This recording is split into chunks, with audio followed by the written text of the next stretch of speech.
Je suis ravi de faire cette conférence. C'est vrai que depuis que j'ai mis Marly, je me suis toujours intéressé à la vie de Saint-Thibaut. Vous savez que j'ai même été effectivement en charge des travaux intérieurs de l'Église il y a quelques années, et particulièrement alors, et donc la figure historique de Saint-Thibaut est tout à fait sympathique. Alors je vous ai mis ici une petite statuette de Saint-Thibaut. Vous savez où elle est? Ah! Pourtant, elle est à Marly. Voilà, elle est rue Thurier, la villa Thibaut. Quand vous allez rue Thurier, vous voyez sur la façade de la villa Thibaut, ça s'écrit comme ça sur la villa, cette jolie statuette qui mériterait d'être un petit peu restaurée, évidemment. Mais cette villa, quand vous allez vers la rue Broussin, quand vous passez de la rue de Montval à la rue Broussin, vous l'avez sur votre gauche en remontant la rue. Voilà. Et cette statue rappelle le tableau qu'il y a effectivement à Saint-Libor, évoqué par le Gaël en tant que tel. La pose et la manière de. Alors, je vais vous passer le. Voilà. Donc, je vais vous parler des origines, de sa vocation. L'abbé, une fois que sa vocation était passée, le bâtisseur. Alors éventuellement, si on a le temps, le saint et ses représentations, ses fontaines et ses reliques, et une conclusion évidemment par rapport à tout ça. Alors les origines. Vous savez que Thibaut de Marly faisait partie de la fameuse famille des Montmorency, puisque les Montmorency étaient seigneurs de Marly depuis le XIe siècle, avec l'arrière-grand-père de Saint-Thibaut. Saint-Thibaut était son père, Bouchard de Marly, était cousin avec la moitié du Pinceray, et par sa mère, il descendait directement de Louis VI le Gros, du roi de France. Sa mère était une courtenay, une fille de Poissy. Son grand-père maternel était à Poissy, et son arrière-arrière-père maternel était Louis VI le Gros. Donc, une filiation tout à fait intéressante de ce côté-là. Et du côté de son père, sa filiation était aussi curieusement directement de Louis VI, puisque son arrière-grand-mère, qui était veuve de Louis VI, avait épousé l'arrière-grand-père de Saint-Thibaut, Mathieu de Montmorency, et donc, mais il n'était pas issu de. Si, son grand-père était issu justement c'était Mathilde de Savoie, je ne dis pas d'ailleurs, pourquoi je m'embête. Alors je ne suis pas sûr que vous voyez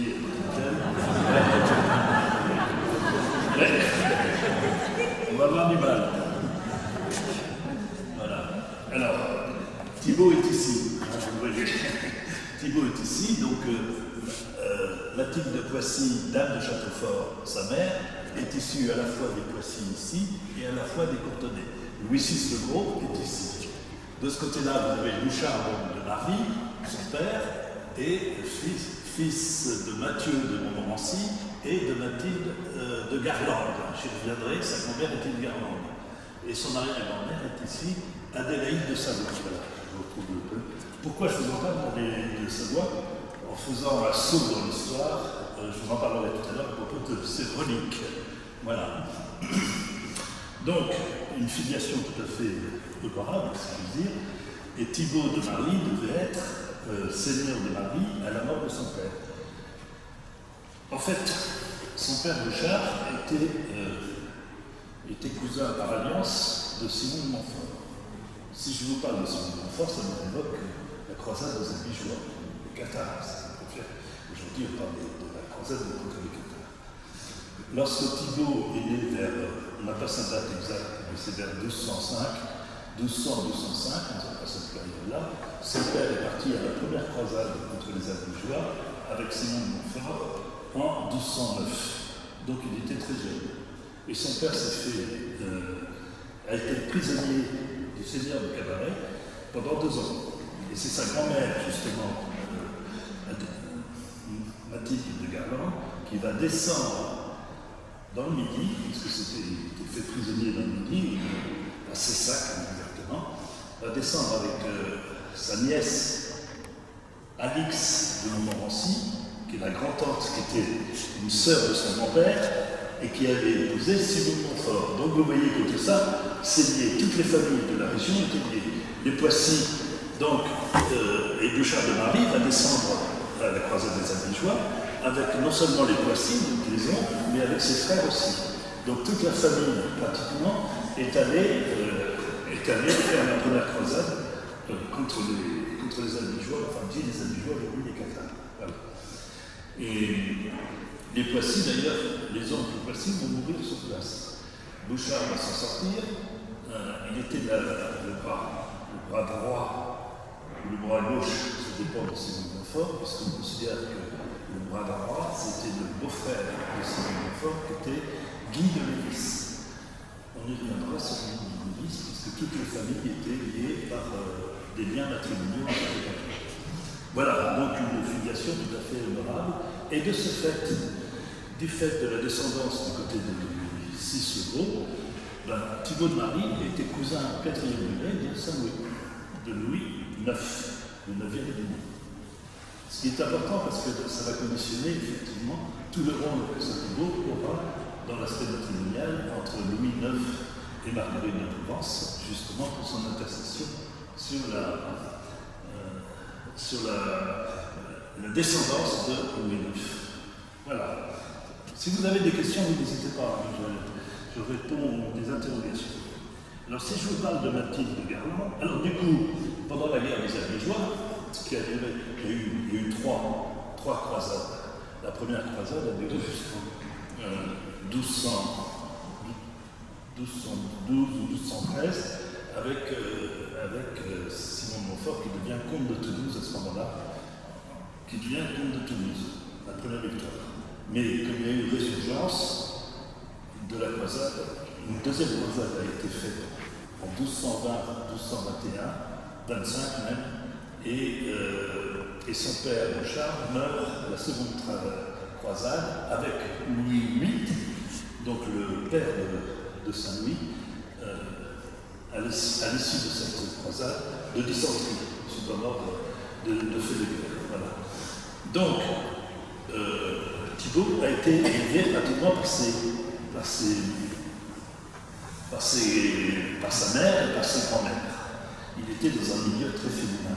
Et comme elles étaient très religieuses, il a baigné complètement, effectivement, dans cette ambiance religieuse de l'époque, qui était quand même d'excellent niveau.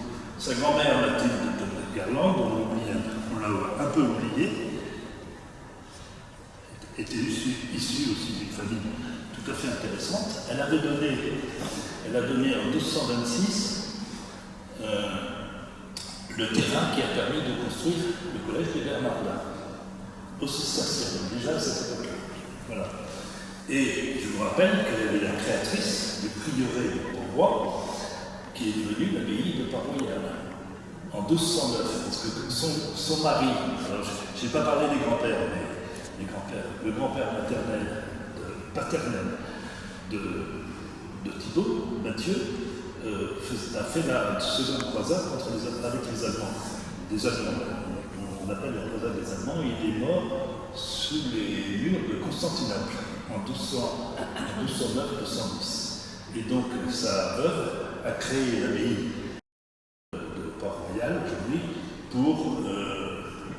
en intercession pour effectivement qui passe au travers des actes de guerre en tant que tel. Mais ça n'a pas marché. Mais ceci étant, donc son fils Bouchard, le père de Thibaut, a transformé le prieuré des femmes cisterciennes, elles étaient déjà cisterciennes, en abbaye catholique. Et c'est devenu par corruption du nom de Port-Royal, le Port-Royal dans le temps. Mais je ne sais pas exactement à quelle date. C'est clair pour l'instant? Voilà, oui. Mais le Thibaut de Liban aujourd'hui s'écrit avec un T à la fin. Alors, et il y a des Thibaut LT et des Thibaut D. Alors, ça n'a rien à voir? C'est une facilité d'écriture, en fait. Parce que le Thibaut, c'est Théobaldus en latin, donc Théodald. Et donc, c'est pour ça qu'on voit très, très souvent le Thibaut avec un T à la fin. Mais pour le différencier, ce que j'ai oublié de vous dire, c'est qu'il y avait déjà un Thibaut de Marly dans la filiation du Saint Thibault. Son grand-oncle s'appelait Thibault de Marly, et était seigneur de Marly aussi, et il s'est fait moine cistercien, mais lui à l'abbaye du Val, et donc en 1190. Et d'ailleurs, c'est intéressant de l'évoquer parce qu'il a écrit la première œuvre référencée marléchoise, puisqu'il a écrit un sermon, ce qu'on appelle un sermon attritionniste, Les vers de la mort. Bon, là-dessus, il y a eu des articles décrits, donc il y a pas mal de références en ce qui concerne cette première œuvre littéraire marléchoise. À l'époque, effectivement, on récriminait contre les excès du temps et on prévoyait pour les pécheurs tous les maux de l'enfer. Enfin, voilà. Donc, nous, on l'écrit avec un T parce que dans beaucoup de textes anciens, Thibault de Marly s'écrit avec un T. Et son aïeul s'écrit avec un D. Donc, vous voyez, c'est pour faire un petit peu la différence. Mais ceci étant, il n'y a pas d'écriture. Enfin, on adopte cette écriture-là, mais il n'y a rien de définitif en même temps. Merci. Voilà. Donc là, Mathilde de Garland qui a donné le terrain du collège des Bernardins, et ensuite de ça, avait déjà créé le prieuré de femmes de Pauvoir. Alors, l'enfance de Thibault, on n'a pas beaucoup d'éléments. Il faut que je précise que de l'époque de Thibault, nous n'avons aucun élément écrit.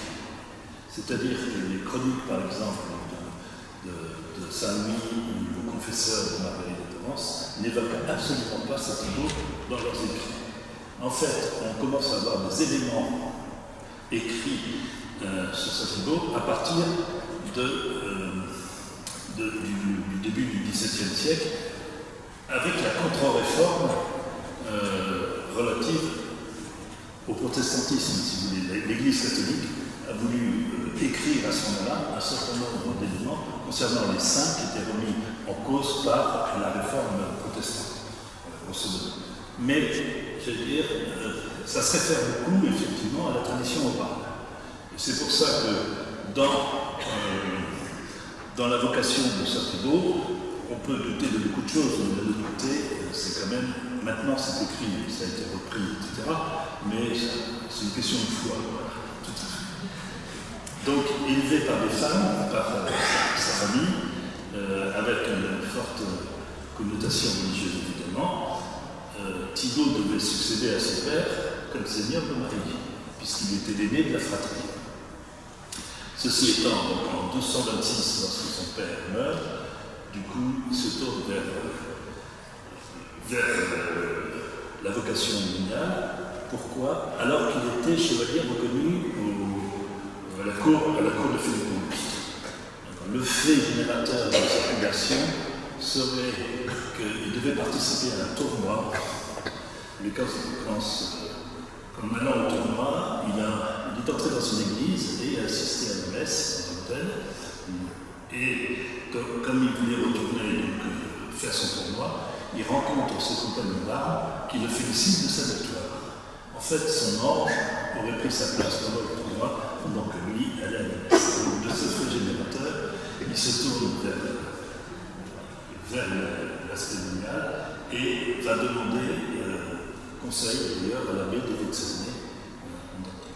Il incorpore donc les Vexenay en 1226, il devient rapidement prieur sous l'abbatiat de Thomas, qui était son prédécesseur à l'abbaye des Vexenay, et il devient en 1935, de mémoire, il devient abbé des Vexenay. Alors l'abbaye des Vexenay, vous savez que c'est l'abbaye cistercienne, elle dépendait de Clairvaux. Quand vous avez l'arbre de cistercien, vous avez Cîteaux, qui est la maison mère, si j'ose dire, avec les branches et des principales abbayes. Pontigny, Morrigan, Clairvaux et La Ferté. Alors, les Vexenay dépendaient de Clairvaux. Donc vous l'avez ici, un petit peu dans l'arbre. Alors, le vote cerné a été créé. Oui, alors. Et les votes cernés est une abbaye extrêmement importante. Et je vais vous montrer ici tout ce qui concernait l'abbatiat de Saint-Yvon. Vous aviez donc ici les votes cernés. Il était abbé. Alors, les votes cernés avaient comme fille Roy-Benoît, au-dessus d'Auvray, qui avait un prieuré à Dreux lui-même, le prieuré Saint-Yvon. Et qui avait donc les votes cernés, une fille à Roy-Benoît et une petite fille à la Trappe de Sauvigny. Vous voyez déjà tout ça. Et vous aviez il était abbé aussi de Notre-Dame de la Roche. Ici, Notre-Dame de la Roche était une abbaye cistercienne de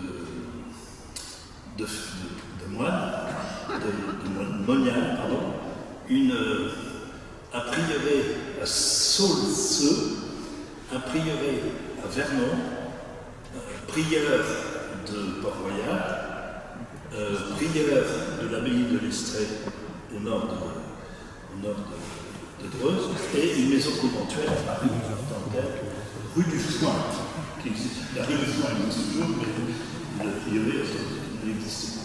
Donc vous voyez l'importance qu'il avait dans l'administration, si j'ose dire, de cet ensemble. Et en plus de ça, il faisait partie du chapitre général des cisterciens. Donc il avait été missionné pour quelques missions de remise en ordre dans d'autres abbayes françaises. Voilà, pour vous le donner. Alors, comme il était chevalier, on peut très bien imaginer, et d'ailleurs, l'histoire le raconte, on peut très bien imaginer qu'il passait à cheval de l'ensemble entre toutes ces responsabilités. Donc, voilà, il allait jusqu'à Pontigny en tant que tel. Donc, extrêmement important. Et comme il faisait partie, donc, il faisait partie quand même d'une certaine forme de la maison royale, il attirait à lui énormément de dons, énormément de donations, énormément de choses. Et l'abbaye des Voûtes-Cernay est devenue riche au sens tel. Mais surtout, elle attirait beaucoup de moines. Elle était passée, on considère qu'à l'époque de Saint-Thibaut, il y avait 200 moines. Je parle que des moines, je ne parle pas des convers. Il y avait 200 moines au niveau de l'abbaye des Voûtes-Cernay. Et ce qui a obligé à agrandir les bâtiments en permanence. Aussi bien au Voûtes-Cernay, aussi bien à Roy-Benoît, aussi bien à la maison de l'Estrée, aussi bien à la Trappe de Sauvigny et dans les prieurés locaux.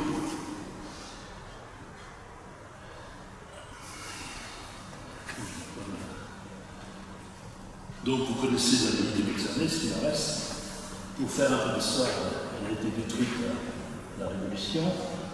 C'était un général de l'Empire, j'ai plus son nom, qui l'avait acquise et qui, pour amuser ses convives, tirait avec ses canons sur l'abbaye. C'est pour ça qu'elle est venue. Curieusement, elle n'a même pas servi de carrière de pierre, comme beaucoup d'abbayes à cette époque-là. C'était simplement une idée de démolition. Elle a été restaurée par les Rothschild pratiquement au XIXe siècle, et il reste encore quelques jolis vestiges, et surtout la pierre tumulaire de Saint-Thibaut, que je vous montrerai tout à l'heure. Alors, là, je vous évoque ce qu'était l'abbaye des Voûtes-Cernay et le plan. Alors, ce qui reste, Thibaut, ce qui reste de cette abbaye, c'est aujourd'hui ce qu'on appelait le réfectoire. Cette partie-là a été vraiment créée par Saint-Thibaut lui-même pour agrandir le bâtiment des convers. Les convers, c'était ceux qui n'étaient pas encore moines et qui servaient à tous les travaux de l'abbaye, à la fois des champs et à la fois de construction. Donc, ce vestige-là reste. Je vais vous donner.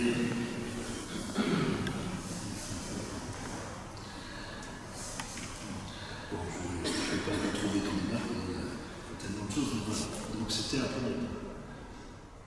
Je vais vous parler, ici vous avez l'évocation du Port-Royal, et on considère aujourd'hui encore que ce petit bâtiment en ruine aurait été la cellule de Thibaut pendant qu'il faisait ses actions auprès des minières de Port-Royal.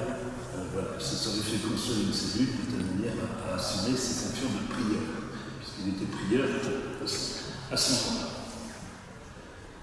Ici, alors vous avez Breuil-Benoît. Breuil-Benoît, c'est aussi donc au nord de Dreux.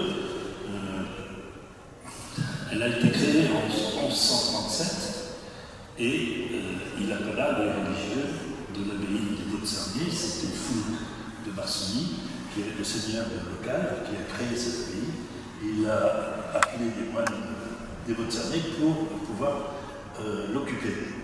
À l'époque, à ce moment-là, Breuil-Benoît et même des Vaux-de-Cernier étaient dans la filiation de Savigny.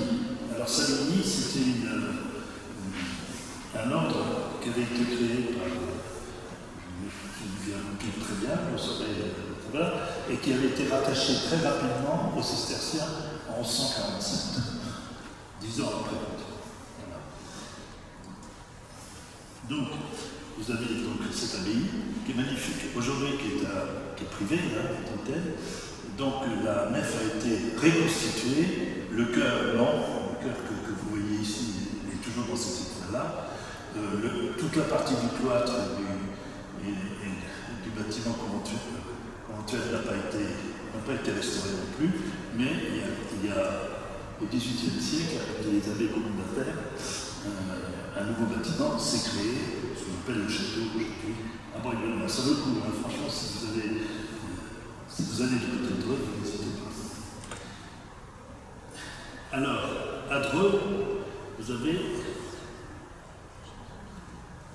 le prieuré sacré. Alors, Dreux, alors pourquoi Dreux? C'est important aussi dans la vie de Saint-Thibaut, parce que, au même titre qu'il était cousin au 4e degré de Neuf, de Saint-Louis, il était cousin au 4e degré du frère, il était cousin au 4e degré de Robert de Dreux, plus exactement à son époque c'était Jean de Dreux, qui était comte de Dreux. Louis VI avait eu 4 ou 5 garçons. Donc l'aîné est devenu Louis VII, le second, qui s'appelait Robert, a eu en apanage le comté de Dreux. Et donc, Jean de Dreux était cousin au 3e degré de Saint-Louis. Donc tout ça, c'est encore une histoire de famille. Et donc, il y avait un prieuré, alors qui aurait été créé par Saint-Thibaut, qui n'existe plus en tant que prieuré, mais pour certains d'entre vous qui s'en souviennent, on est allé faire une visite du musée local. Et il y a surtout ces cadres, alors c'était pour le vin, hein, il y a surtout ces cadres, ces ogives, qui étaient. Ça aussi, ça fait partie des petits lieux. Et donc, Dreux conserve non seulement ce nom prieuré de Saint-Thibaut, mais le quartier entier s'appelle le quartier Saint-Thibaut, et la rue dans laquelle est fixé ce prieuré s'appelle la rue Thibaut. Donc vous voyez la mémoire locale est très importante aussi en ce qui concerne Saint-Thibaut. Alors ici, je vous ai mis l'abbaye d'Estrée. Alors l'abbaye d'Estrée, on ne sait pas avec certitude, elle est aussi au nord de Dreux. L'Estrée, ça vient de strata, la route. Ça désignait la route en fait de romaine qui allait de Dreux à Évreux. Voilà. Et cette abbaye de l'Estrée a été créée en 1144 par le seigneur local. Donc on est toujours au XIIe siècle. La plupart des abbayes cisterciennes se sont construites effectivement à partir du XIIe siècle. Et donc, suite à la fondation, les biens du seigneur local ont donné rayé. Voilà. Et alors, une histoire intéressante, on ne sait pas avec certitude si Thibaut est entre Dreux et l'abbaye de Breuil-Benoît sur la route. Donc, en fait, les deux, quand on faisait le chemin, Thibaut faisait le chemin de l'abbaye de Breuil, il passait par l'Estrée et il allait à la maison conventuel de Dreux elle-même. Mais alors, ce qui est intéressant dans cette abbaye, c'est qu'elle est devenue une abbaye de moniale à partir du XVIIe siècle, et par l'aspect de l'histoire étonnant. Le 37e abbé fut François de Montmorency-Laval. François de Montmorency-Laval, les Laval, c'était une branche de la fameuse famille des Montmorency. Et François de Laval, on dit François de Laval aujourd'hui, François de Laval a été le premier évêque de Québec. Premier évêque de Québec. Et qui a été canonisé il y a assez longtemps par, je vais vous trouver, canonisé par Jean-Paul II, oui, canonisé par Jean-Paul II il y a une dizaine d'années. Donc cette famille aussi présente déjà 200 dans son sein. C'est quand même assez étonnant. Voilà. Et donc il a été abbé de cette fameuse abbaye de Listré. Est-ce que son ascendant, Thibaut de Marie, avait été abbé? On n'en a pas la certitude parce que dans les actes, dans les chartes, dans les mémoires qui ont été écrites de cette abbaye, il y a un trou, justement, à l'époque, au début du XIIIe siècle, donc entre 1200 et 1250, du nom des abbés qui ont été élus dans cette abbaye. Voilà. Mais étant dans la même région et étant cistercien, il n'y a aucune raison que Thibaut n'ait pas été intéressé par ça, d'autant plus que sous Louis XVI, l'abbaye d'Estrée était devenue une abbaye de femmes, l'abbesse avait demandé une relique de Saint-Thibaut à Roy-Benoît, qui en avait, et donc il y a eu une translation d'une partie des reliques de Saint-Thibaut à l'abbaye d'Estrée, qui a disparu aussi pendant la Révolution en tant que telle. Il reste de jolis vestiges, il reste quelques vestiges et des stacks du moulin. Ça va pour l'instant? Alors là, je vous ai mis. Alors, je ne vous ai pas parlé des constructions, mais comme ces abbayes prenaient de l'ampleur à l'époque de Saint-Thibaut était, je vais dire, partie prenante dans toutes les constructions de ces abbayes dont il était responsable. Donc, l'abbaye de Benoît s'est finie sous son abbatiat. L'abbaye de l'Estrée était déjà finie, donc là, il n'y a pas eu à intervenir en tant que tel. Le prieuré de Saint-Thibaut de Dreux, c'est lui qui l'aurait institué, et quand et pour la trappe de Soligny, il reste ce bâtiment découvert, justement, qui aurait été commandé et mis en œuvre sous la l'abbatiat de Saint-Thibaut. Voilà, avec sa belle salle. C'est tout ce qui reste à l'origine de la trappe de Saint-Denis. Aujourd'hui, l'avantage de la trappe de Saint-Denis, c'est qu'elle est toujours opérationnelle, si je veux dire, chez les Cisterciens. Alors c'est de la stricte observance de la règle des Cisterciens, aujourd'hui encore. Alors, en plus de tout ça, je vous ai évoqué Guy de Lévis, compagnon d'armes de Simon de Montfort et de Bouchard de Marie. Pourquoi? Parce que Guy de Lévis d'abord faire souche, comme on dit, puisqu'ils vont venir les fameux Lévis mirepoix, avec le château de Mirepoix et la ville de Mirepoix en tant que telle. Lorsque Simon de Montfort a éteint, je veux dire, les premières velléités des catharistes, il a donné à ses lieutenants les terres du Midi. Donc, Lévis a eu droit à Mirepoix, a eu droit à Florensac, donc c'est un triangle, en fait c'est un triangle, donc sous les Pérénies de Mirepoix, sur le passage de l'Hérault avec la via d'Amicia, c'était à Florensac, et Bouchard avait eu droit à ces sacs donc, au nord de ce triangle. Sachant que pour la croisade de quelquefois, Simon de Montfort s'était installé à Fangeau avec Saint-Dominique, qu'on avait appelé à Couscous, pour reconvertir, si je veux dire, les cathares. Lévis, de Lévis-Salon, le village qui est à côté de Fontainebleau, a décidé de créer sa propre petite abbaye. Donc il a créé Notre-Dame de la Roche. Alors Notre-Dame de la Roche est à Ménil-le-Roi, c'est toujours visible. C'est une petite abbaye des Prémontrés, voilà, sous l'ordre des Prémontrés. Mais il avait demandé à Thibaut, qui était alors abbé de Wetzernay, c'est juste au-dessus de l'abbaye de Wetzernay, sur le plateau, il avait demandé à Thibaut de finir l'abbaye. Et donc on se retrouve avec ce bâtiment, enfin ça a été un petit peu transformé avec le temps bien évidemment, mais ces bâtiments sont toujours existants et donc ont été créés par Thibaut. Le cloître, proprement dit, mais l'église est tout à fait intéressante puisque vous avez les pierres tumulaires des 3 Lévis qui vont se succéder, ça a servi de nécropole aux Lévis, et donc ils étaient. Dans le temps, il va y avoir des alliances matrimoniales, puisque le petit-fils de Lévis, numéro 3, le Guy numéro 3, va épouser la petite nièce de Saint-Thibaut. Donc il va y avoir des liens de plus en plus étroits entre les Lévis et les Montmorency-Marie. Et donc, dans la petite église abbatiale, vous avez de magnifiques sculptures, et vous avez parmi les plus anciennes stades moniales de France. Pour ne pas dire la plus ancienne, parce qu'on peut le situer aux alentours de 1240. Voilà. Et elles sont en parfait état, elles sont toutes sculptées. C'est pas très.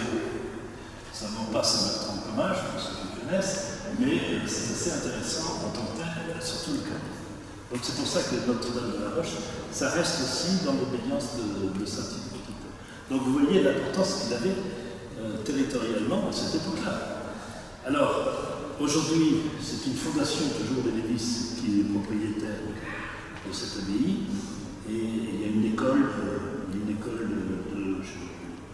je ne me souviens plus exactement ce qu'ils font, mais enfin, c'est une fondation qui permet de faire un enseignement local.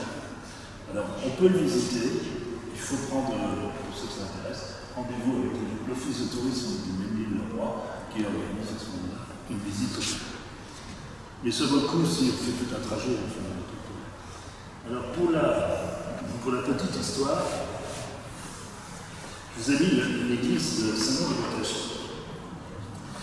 Parce que l'abbaye de Wetzernay était propriétaire de la ferme de Saint-Nom-de-Montèche, qui devait payer sa redevance à l'abbaye avec du plâtre de Marly.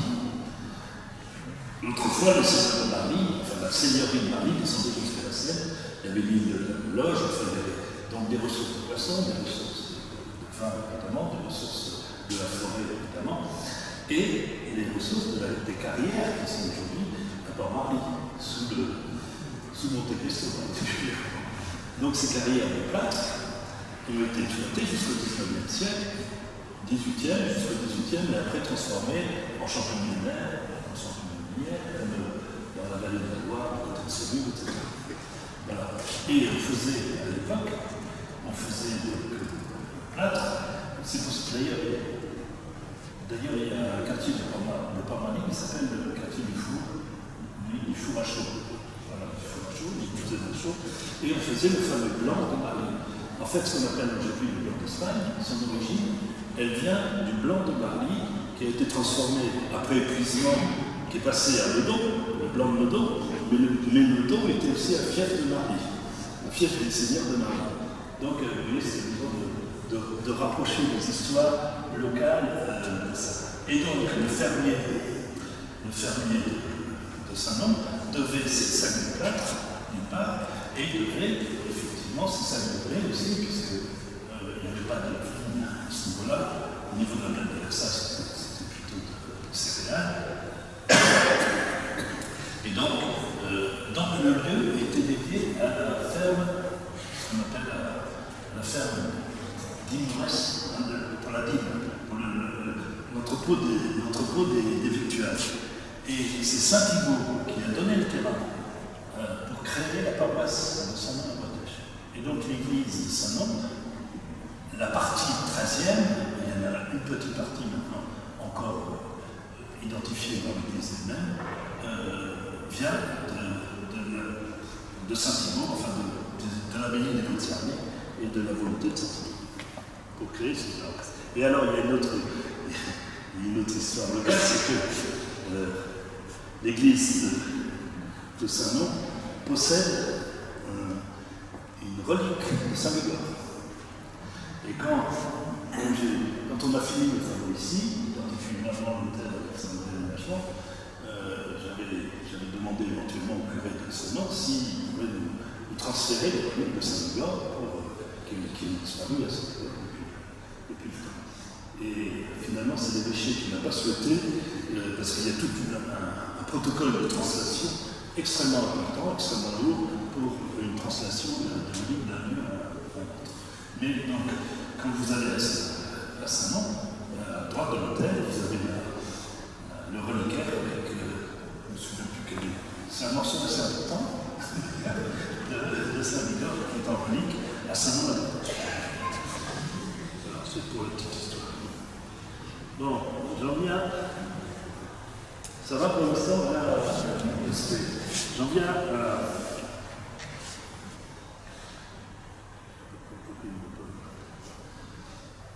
J'en viens aux représentations. Alors, les représentations, on les connaît, c'est les représentations 19e en tant que telles. Donc, là, vous avez le vitrail de Saint-Médard, là, vous avez le vitrail de Breuil-Benoît, et là, vous avez le vitrail de l'église de Serre-la-Ville, Saint-Brice, qui a cette vitrail. Alors, effectivement, ils font référence au tableau de Vien en tant que tel.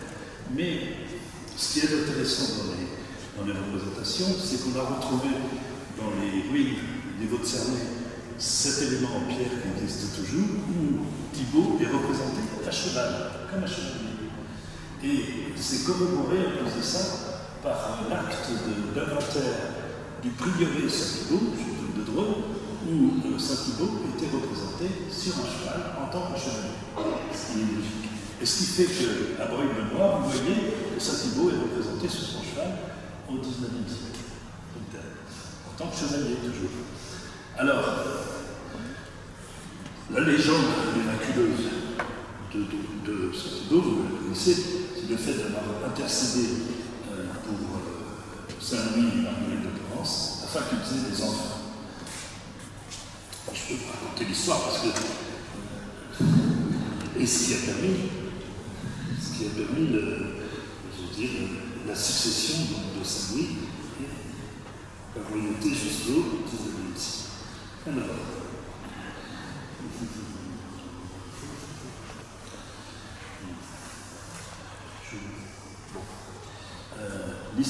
La tradition orale veut qu'effectivement ce soit l'évêque de Paris, Thibaut étant abbé, avait déjà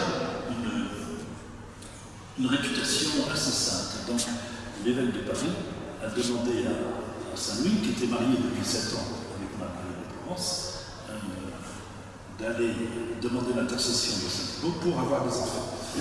Marguerite de Provence avait 14 ans, donc s'est mariée, je me rappelle. Enfin, à cette époque-là, les femmes pouvaient avoir des enfants assez jeunes.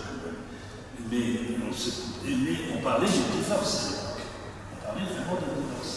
Il y a eu des velléités de Blanche de Castille, la belle-mère, la redoutable belle-mère, qui voulait faire divorcer son fils.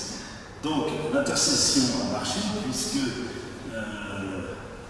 c'était le premier enfant de Marguerite de Provence, était une fille blanche, c'était une fille qui mourra d'ailleurs 3 ans, à l'âge de 3 ans. Et après, il y a eu les garçons, donc il y a eu Philippe et les suivants. Donc il n'y a pas eu de problème.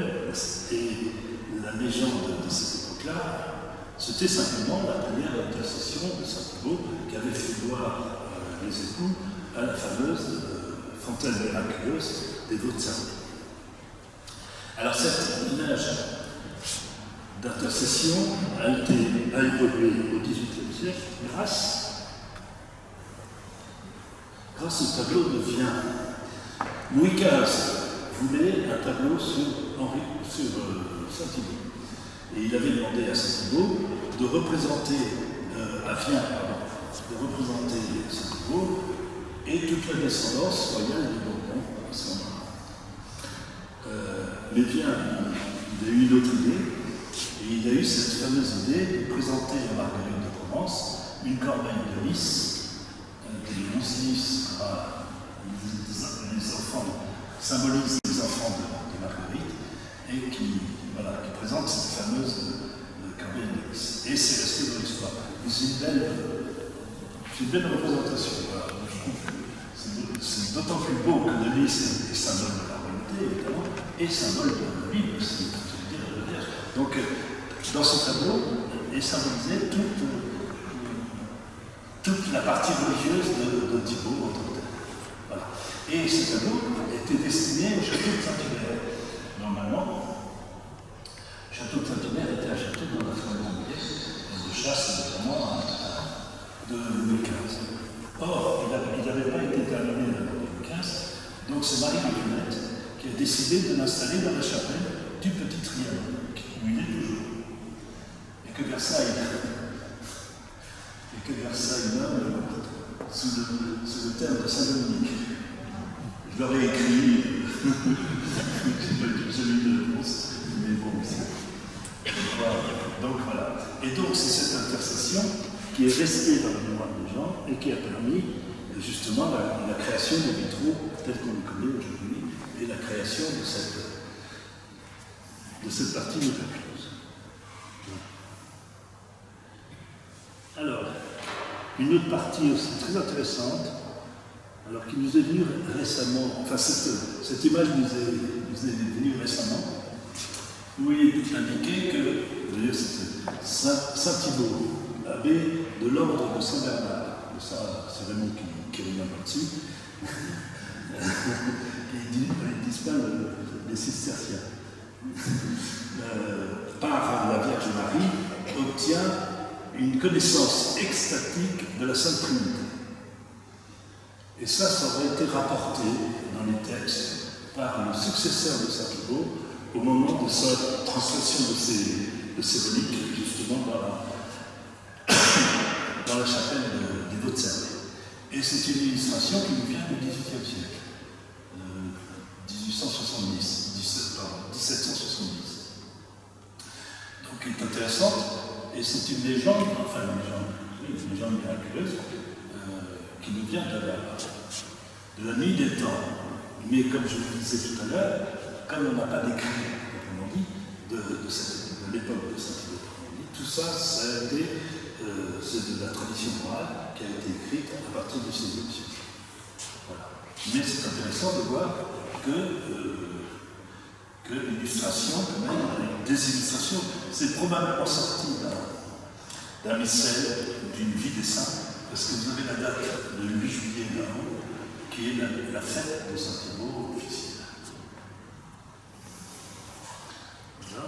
Alors, donc Saint-Thibaut est décédé le 11 décembre 1247. Alors les bollandistes, vous savez, qui ont écrit la vie des saints, se sont arrêtés à 29 ans. Donc ils n'ont pas écrit, eux-mêmes n'ont pas écrit la vie de Saint-Thibaut en tant que tel, puisqu'il était mort en décembre. Ceci étant, vous avez la pierre tumulaire à l'abbaye de Vaux-de-Cernay, que vous avez là, et on a un missel, on en a même deux au niveau du musée.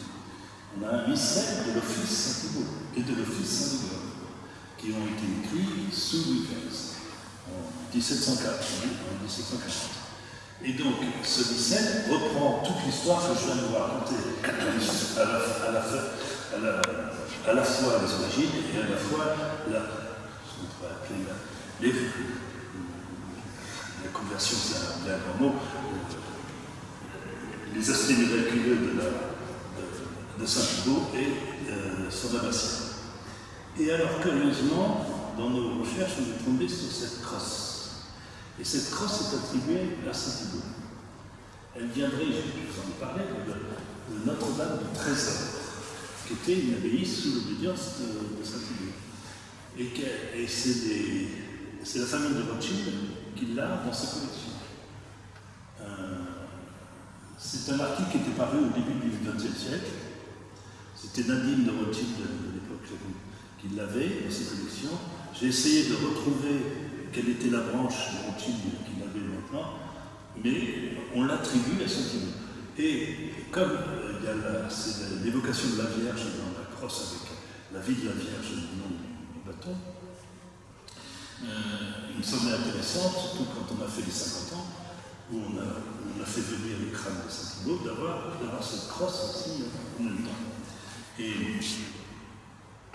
Mais bon, j'allais dire, il y a une branche qui m'a répondu, il y a une branche qui ne l'avait pas, et une branche qui ne m'a jamais répondu de Rothschild.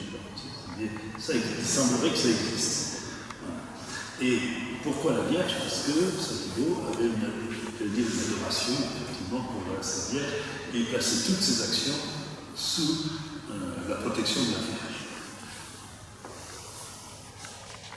D'ailleurs, je vais vous donner.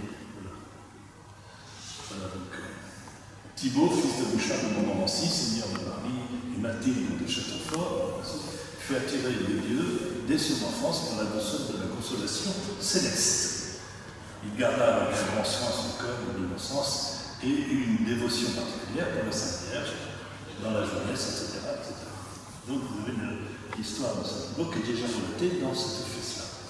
Alors dans le même office, donc vous avez l'office, dans le même livre, vous avez l'office Saint-Gor en premier, et le troisième office, je ne vais pas dire de bêtises, je ne me souviens plus du saint, mais c'est le saint qui protège le clergé de Marie. C'est pas Boniface, voilà, il faut que je vous le retrouverai si ça vous intéresse. Voilà.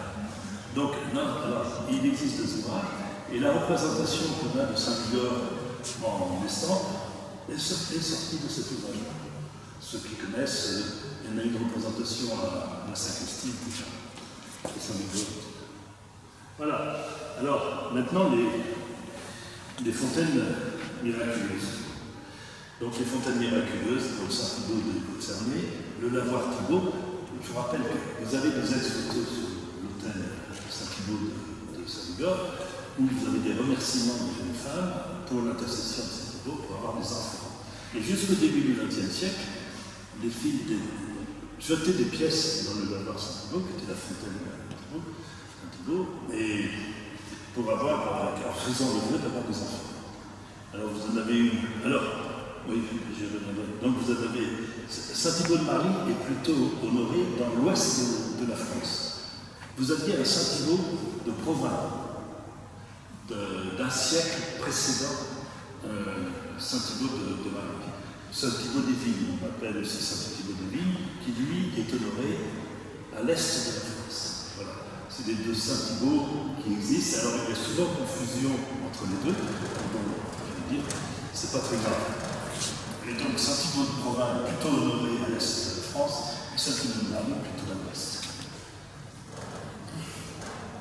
Il y en a probablement d'autres, mais je n'ai pas tout trouvé en tant que tel. Voilà. Alors là, je vous ai mis le crâne, enfin le chef de Saint-Thibaut, donc les reliques, ça me permet de parler de reliques. Donc les reliques ont été distribuées dès la mort, enfin un peu après la mort de Saint-Thibaut. Donc il y en avait à l'abbaye des Saints, il y en avait à l'abbaye de Bois-le-Roi, il y en avait au Haut-de-Cernay évidemment, il y en avait probablement à Port-Royal, etc. Et à la Révolution, son corps a été déterré en tant que tel, mais en fait, c'est des paroissiens de l'époque qui ont réussi à se garder une partie le chef du crâne en le cachant dans le cimetière. Il a été restitué à la paroisse de Cernay-la-Ville à Saint-Brice après la guerre, et il a été oublié pendant 200 ans, pratiquement. Dans l'hôtel de Saint-Joseph, dans le tabernacle d'un hôtel désaffecté, celui de Saint-Joseph, à l'église de Saint-Brice. Et ce sont deux paroissiens de Marly, lorsque l'église ici a été construite et dédicacée, qui se sont intéressés à cette histoire-là. Ils sont allés à Saint-Denis et en consultant les archives de la paroisse, elles sont retrouvées avec le curé de l'époque, ils ont retrouvé un document en disant que, en racontant l'histoire de ce crâne comme la Révolution et après la Révolution.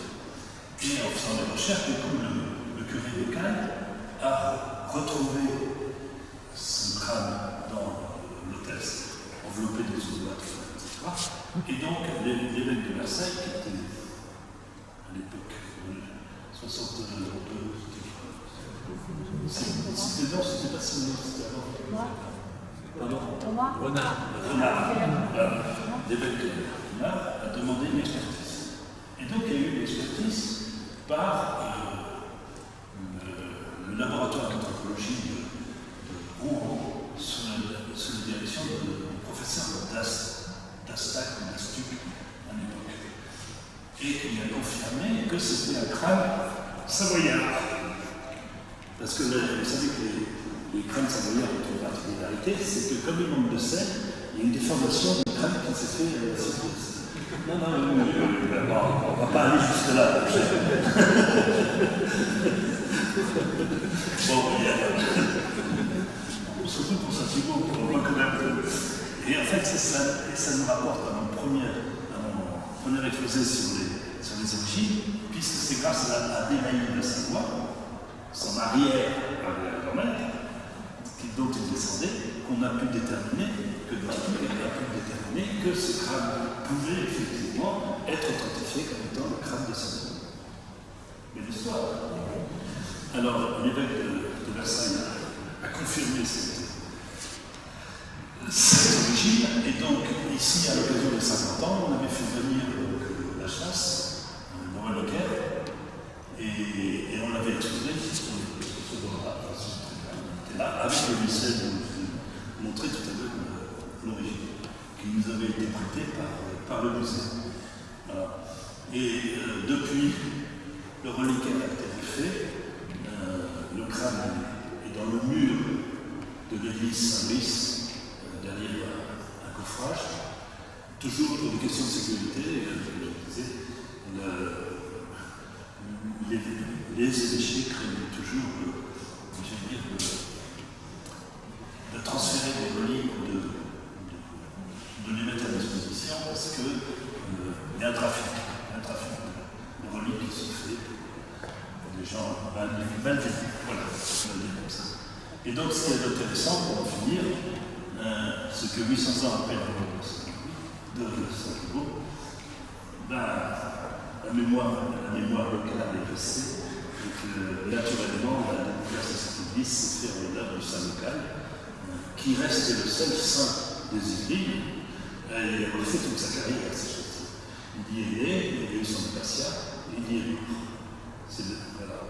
Donc, j'aimerais bien en fait, c'est vrai qu'au niveau de l'évêché, j'aimerais bien qu'il soit un peu plus reconnu, sachant qu'en plus de ça, que grâce à lui, Saint-Louis, qui est le patron de l'évêché, a eu cette descendance, et ceci étant, si, de manière un peu bizarre, je peux évoquer qu'aujourd'hui, c'est quand même l'anniversaire de la mort de Louis XVI, mais il n'aurait pas connu si Saint-Thibault n'avait pas été là. Voilà, je vous remercie.